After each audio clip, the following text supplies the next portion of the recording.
आपण 6 मार्चसाठी Nifty bank निफ्टीचं analysis करणार आहेत.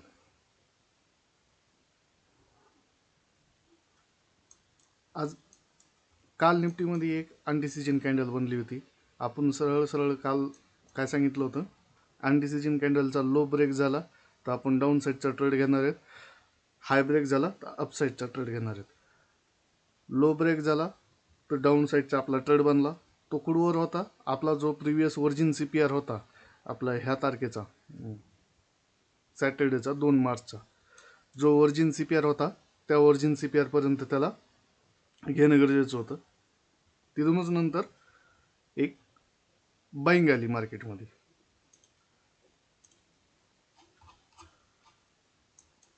इथं आपला एक वर्जिन CPR होता, जर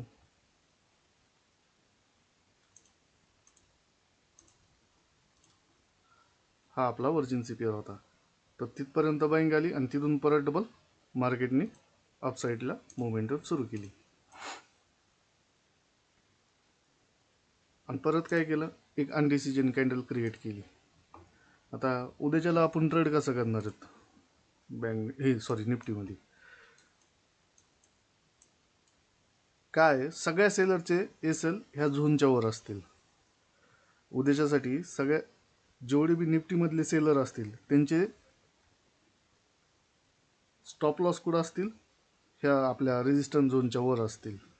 ह्या रेजिस्टन्स झोनच्या वर जर 5 मिनिटाची बुलिश कॅन्डल तयार झाली तर अपसाईडची एक मोमेंटम निफ्टीमध्ये होऊ शकते. आज डाऊन साईडची मोमेंटम झाली तर आपण डाऊन साईडची मोमेंटम कुठून बघणार आहेत. जर का उद्याच्याला मार्केट ह्या लेवलमध्ये ओपन झाले, हे जे आपले सपोर्ट झोन रेजिस्टन्स झोन आहेत, हे आपले सपोर्ट झोन आणि रेजिस्टन्स झोन आहेत. ओके, जर का उद्याच्याला मार्केट आपल्या ह्या झोनमध्ये जर ओपन झालं, खालच्या झोनमध्ये, तर 22,352 आणि 22,341 हा जो सपोर्ट आहे हा काय काम करेल, रेजिस्टन्सचं काम करेल. जर का ह्या झोनमध्ये जर मार्केट ओपन झालं, हा रेजिस्टन्सचं काम करेल आणि आपला ट्रेड कुठवर बनल, ह्या प्रिव्हियस डे लोपर्यंत आपला ट्रेड बनल. परत इथून बाईंग साईड येईल. जर का उद्याच्याला मार्केट ह्या लेवलमध्ये जर ओपन झालं, हे जो आपला वरचा झोन आहे, ह्या झोनमध्ये जर ओपन झालं तर हा जो झोन आहे हा आपला सपोर्ट झोन म्हणून काम करेल. हा सपोर्ट झोन म्हणून काम करेल. जर का उद्याच्याला मार्केटने हा रेजिस्टन्स झोन आहे, ह्या रेजिस्टन्स झोनच्या जर वर कॅन्डल क्लोज झाली 5 मिनिटाची कॅन्डल, तर अपसाईडची एक बाईंग येईल. आता आपण अपसाईडला जास्त मोमेंटम का म्हणतो, कारण की बँक निफ्टी झालं बुलिश आहे, तर निफ्टीच साईडवेज डाऊन साईडला कसा जाईल, तर निफ्टीने खाली जाऊन बी वापस वर रिकवर केलेला आहे, डोजी कॅन्डल बनवलेली. तर आपल्याला डोजी कॅन्डलमध्ये तर आपण हाय आणि लो ब्रेक झाल्याच्या नंतरच ट्रेड करतो. पण आपण उद्याच्याला इथं ह्या झोनमध्ये जर ओपन झालं तर मार्केट आपण डाऊन साईडचा एक ट्रेड एक्झिक्यूट करू शकतो आणि ह्या झोनमध्ये जर ओपन झालं तर इथून एक बाईंग साईडचा ट्रेड आपण एक्झिक्यूट करू शकतो.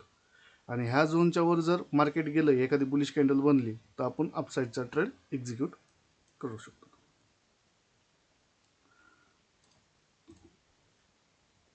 बँक निफ्टीमध्ये बघितलं तर एक बुलिश कॅन्डल बनलेली,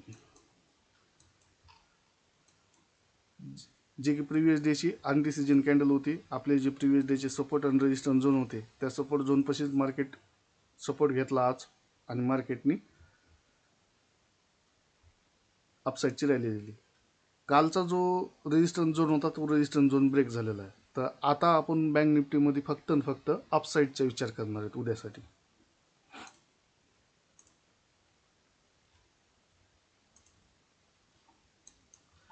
तर अपसाईडचा विचार कुठून केला जाईल, हा एक आपल्यासाठी काय आहे, अपसाईडचा इथं आपल्यासाठी हा सपोर्ट झोन आहे. हा एक आपल्याला उद्याच्यासाठी सपोर्ट झोन आहे. जर मार्केट ह्या लेवलला जर ओपन झालं, ह्या झोनच्या वर जर ओपन झालं, तर ह्याच झोनपासून आपण एक बाईंग कॅन्डल पाहणार आहेत, जो की आपला ट्रेड असला पाहिजे 48,000 पर्यंत आपला ट्रेड असला पाहिजे. प्रिव्हियस जो गॅप आहे तो गॅप फुलफिल होईल. जर का मार्केट ह्या लेवलमध्ये ओपन झालं खालच्या लेवलमध्ये, तर हा आपला सपोर्ट झोन म्हणून काम करत आणि हा आपला रेजिस्टन्स झोन म्हणून काम करत. जर का उद्याच्याला by chance Nifty bank Nifty, तसं तर होणार नाही, पण झालं तर ह्या झोनच्या जर खाली कॅन्डल बिरिश कॅन्डल तयार झाले, तर निफ्टी बँक निफ्टी दोन्ही साईडनी जर आजचा PDL जर ब्रेक केला, तर एक डाऊन साईड बी रॅली होऊ शकते. आपल्याला वेगवेगळ्या पॉसिबिलिटीसाठी उद्याच्याला तयार राहणं गरजेचं आहे. उद्याच्याला मार्केट कोणत्या लेवलला ओपन होतं आहे ते इम्पॉर्टंट आहे. त्या लेवलपासून वेगवेगळ्या लेवलला जर ओपन झालं तर ते आपल्यासाठी वेगवेगळे झोन आहेत, तिथून आपण बाईंग सेलिंग काय करायचे आपण ते उद्याच्याला करणार आहेत. Okay, thank you.